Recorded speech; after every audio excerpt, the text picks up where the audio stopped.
आइए हम समांतर श्रेणी प्रश्नावली 5.3 के प्रश्न नंबर 7 की ओर बढ़ते हैं। इस प्रश्न के अनुसार 1 से 1000 के बीच 3 से भाज्य सभी विषम संख्याओं का योगफल ज्ञात करो। 1 से 1000 के बीच 3 से भाज्य सभी विषम संख्याओं का योगफल ज्ञात करो। यह आपके सामने प्रश्न दिया गया है। यहाँ पे शर्त यह दी गई है कि जो संख्याएं हैं वह 1000 से बड़ी नहीं होनी चाहिए, 1000 के अंदर संख्या होनी चाहिए, यानी कि 1 से शुरू इस तरीके से और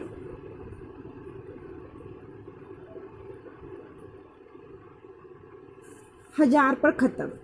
1 से लेके 1000 के बीच में वह संख्याएं देखनी है जो कि 3 से भाज्य है और विषम है। यहाँ 2 कंडीशन है। पहली कंडीशन तो 3 से भाज्य और दूसरी विषम। देखिए 1 से शुरू करते हैं।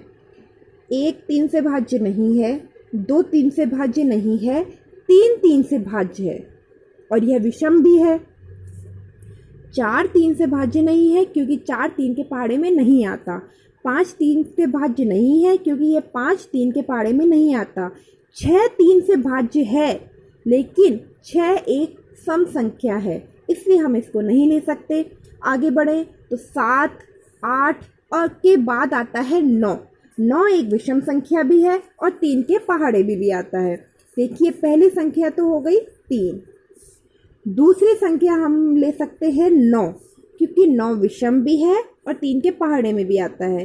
फिर देखिए 3 का पहाड़ा अगर बोले तो 3 चौकू 12, यानी कि 12 एक ऐसी संख्या है जो कि 3 से भाज्य है, लेकिन 12 एक सम संख्या है। अतः प्रश्नानुसार हम इस 12 को इस श्रेणी में नहीं ले सकते। 12 के बाद आता है 3 के पहाड़े में 15।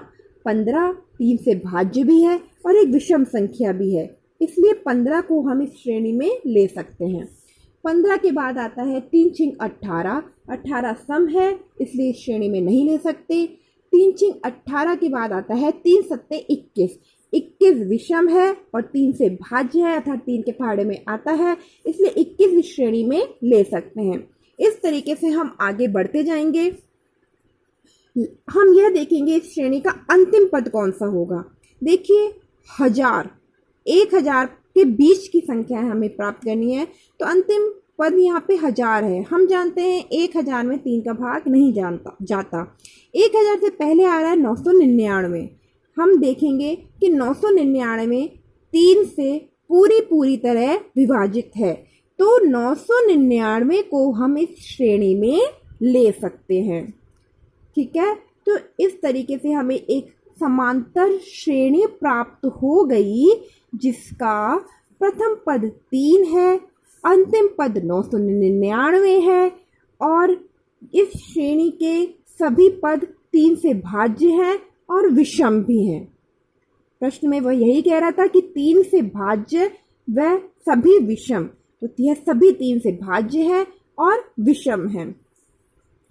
अब इन श्रेणी में जो भी पद हैं उन पदों का हमें योगफल ज्ञात करना है। हमें क्या क्या ज्ञात हुआ है इस श्रेणी से। एक तो a ज्ञात हुआ है, प्रथम पद a का मान है 3। b को हम निकाल सकते हैं दूसरे पद में से पहला पद घटा के, तीसरे पद में से दूसरा पद घटाओगे तब भी d प्राप्त होगा, चौथे पद में से तीसरा पद घटाओगे तो भी d प्राप्त किया जा सकता है। दूसरा पद है 9 और पहला पद है 3। 9 में से 3 गया तो बचा 6, सात अंतर का मान आ गया 6। यहाँ पे आपको 999 अंतिम पद दिया गया है, L दिया गया है, तो लेकिन यह अंतिम पद कौन से नंबर का पद है वह आपको नहीं पता, अर्थात इस श्रेणी में टोटल कितने पद हैं वह आप नहीं जानते। ठीक है, यह 999 अंतिम पद है लेकिन कौन से नंबर का पद है वह आप नहीं जानते, तो हम यह लिख लेंगे माना 999 इस एपी का nवां पद है, यानी 999 इस श्रेणी का nवां पद है। भाई कोई ना कोई नंबर का तो पद होगा ना, ये 28वां, 32वां, 45वां, कोई ना कोई नंबर का पद ये होगा। तो हमने ये मान लिया कि ये है nवां पद है, और प्रश्न में दिया गया है कि ये अंतिम पद भी है, अंतिम पद भी है और nवां पद हमने मान लिया। अब हमें इन सभी पदों का, मान लिया ये n पद है ना, हमने इनको n पद माना है, ये nवां पद है, इस पद पर जाकर श्रेणी खत्म हो रही है, तो इस श्रेणी में टोटल n पद ही तो माने हैं हमने। तो इन n पदों का हमें योग ज्ञात करना है, n पदों का योगफल ज्ञात करना है। तो योगफल ज्ञात करने के लिए पहले n ज्ञात करना होगा, फिर उन n पदों का योगफल ज्ञात करना होगा। n ज्ञात करने के लिए हम सूत्र लगाएंगे n व व्यापक पद ज्ञात करने वाला सूत्र, जो कि होता है an बराबर a प्लस कोष्टक n-1d। an का मान हमें दिया गया है या हमने माना है 999, तो an की जगह हम लिख देंगे 999, बराबर की जगह बराबर, a का मान श्रेणी में है 3, तो a की जगह लिखेंगे 3 प्लस कोष्टक n का मान हमें ज्ञात करना है, तो n की जगह लिखेंगे n माइनस 1 कोष्टक बंद, d का मान है 6, तो d की जगह हम लिख देंगे 6। n का मान हमें ज्ञात करना है, तो n को अपने दाएं पक्ष में अकेला करना होगा। इसके लिए इसके साथ जो भी पद दिए गए हैं उन सभी को पक्षांतरण कर देना होगा। सबसे पहले जो जुड़ रहा या घट रहा होता है उसका पक्षांतरण करते हैं। सबसे पहले हम यहाँ 3 का पक्षांतरण करेंगे। 3 यहाँ प्लस का है, तो जब ये दाएं पक्ष से बाएं पक्ष में जाएगा तो माइनस का हो जाएगा।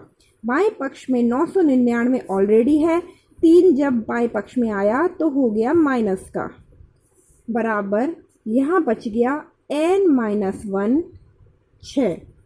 999 में से 3 गया तो बचा 996, बराबर n-1 बटा 6। हमें n का मान ज्ञात करना है, तो इस 6 का भी पक्षांतरण करना होगा। 6 यहाँ गुणा हो रहा है, तो पक्षांतरण के बाद यह चला जाएगा भाग में, और यहाँ हमारे पास बच जाएगा n-1। 6 का भाग 996 में दीजिए, देखिए 6 एकम 6 बचा 3, 6 छिंग 36 बचा 3, यह बन गया 36 और ये हो गया 6 छिंग 36, यानी 996 में 6 का भाग दिया तो आया 166। n-1 को वैसा का वैसा उतार दिया। अब -1 का पक्षांतरण करा तो ये -1 बाएं पक्ष में जाकर हो गया प्लस का, और यहाँ हो गया n अकेला। इस तरीके से हमें n का मान प्राप्त हो गया 167।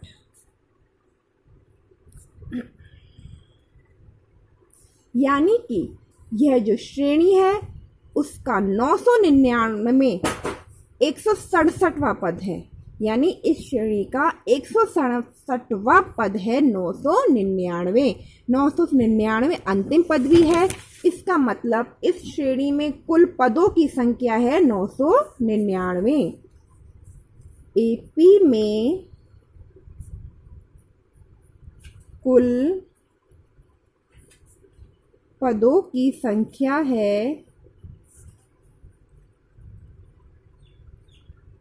100, पदों की संख्या 167 होगी,